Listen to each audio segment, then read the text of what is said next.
அப்படி மாத்தி பேசுறீங்க. முதல்ல பெரியார் பெரியார் நீங்க மாத்தி பேசுறீங்க. வர அப்ப இல்லையா பெரியாருடைய பேரன்னு இப்ப விஜய் வந்து சொல்றாரு. ஆனா பெரியாருடைய பேரன்னு தமிழ்நாட்டுல ஃபர்ஸ்ட் சொன்னது யாரு? இப்ப சீமான் அவர்கள் தானே. இப்ப மாத்தி பேசுறீங்க.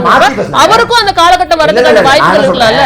அப்ப நீங்க புரிதல் இல்லாம நடந்துக்கிட்டீங்களா? தெளிவா சொல்றேன். எல்லாமே மாற்றத்துக்கு உட்பட்டுங்கிறாங்க. மாற்றம் ஏற்படலாம். இங்க வந்து கோட்பாட்டில் மாற்றம் ஏற்படலாம், நிலைப்பாட்டில் மாற்றம் ஏற்படலாம். அந்த மாற்றத்துக்கு வந்து ஒரு தர்க்க நியாயம் இருக்கணும். இப்ப நாம் தமிழர் கட்சி வந்து தொடக்கத்துல வந்து நாம் தமிழர் கட்சியோட பொதுக்கூட்ட மேடையில பெரியாரை கொஞ்சம் நகர்த்தி வச்சுட்டு நம்ம வள்ளுவரை முன்னிலைப்படுத்துவோம் அப்படிங்கிற முடிவுக்கு வர்றோம். அந்த சமயத்துல தான் கொளத்தூர்மணி போன்ற திராவிட இயக்கங்களை சேர்ந்தவங்க நாம் தமிழர் கட்சி மீது விமர்சனத்தை வைக்க தொடங்குறாங்க. அப்போ வந்து பெரியாரோட ஒரு பங்களிப்புங்கிற அடிப்படையில் நம்ம வந்து போற்றுவோம் அப்படிங்கிற நிலைக்கு வர்றோம். தொடர்ச்சியாக அவரை நம்ம மீளாய்வு செஞ்சு கொண்டே இருக்கிறோம். மீளாய்வு செய்கிற பட்சத்தில் இது ரொம்ப பிழையா இருக்கு, அடிப்படையே பிழையா இருக்கு அப்படின்னு தெரியுது.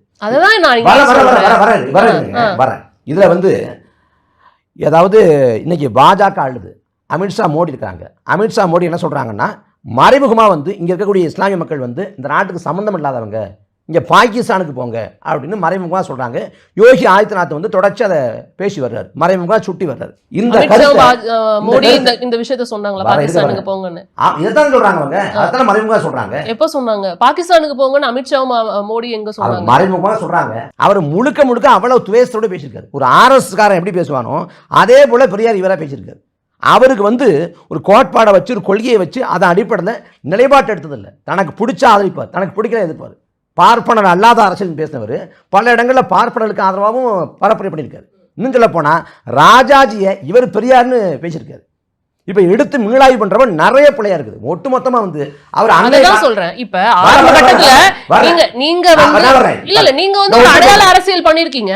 அந்த அடையாள அரசியல் தவறுங்கிறதுனால அடுத்த கட்டத்துக்கு நகர்ந்து போயிருக்கீங்க. நான் ஒரு நிமிஷம் தெளிவா சொல்றேன். நாங்க அடையாள அரசியல் பண்ணல.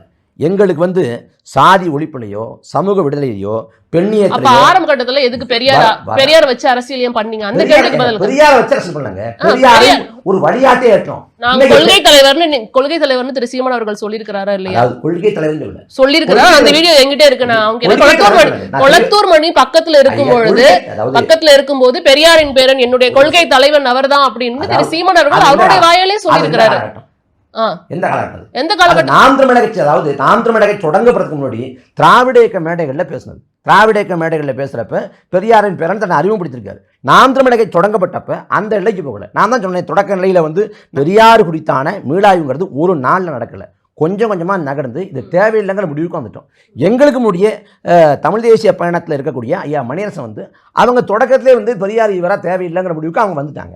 அந்த நிலைக்கு நாங்கள் இப்போ வர்றோம். அப்போ எங்களுக்கு ஒரு தர்க்க நியாயம் இருக்குது. இப்போ நான் என்ன சொல்கிறேன், தாவேகா பொறுத்த வரைக்கும் தாவேகாவில் ஒரு நிலைப்பாடு மாற்றம்னா அதுக்கு என்ன தர்க்க நியாயம் சொல்லுங்கள். இப்போ நீங்கள் புரிஞ்சுக்கிட்ட வகையில் சொல்லுங்கள்.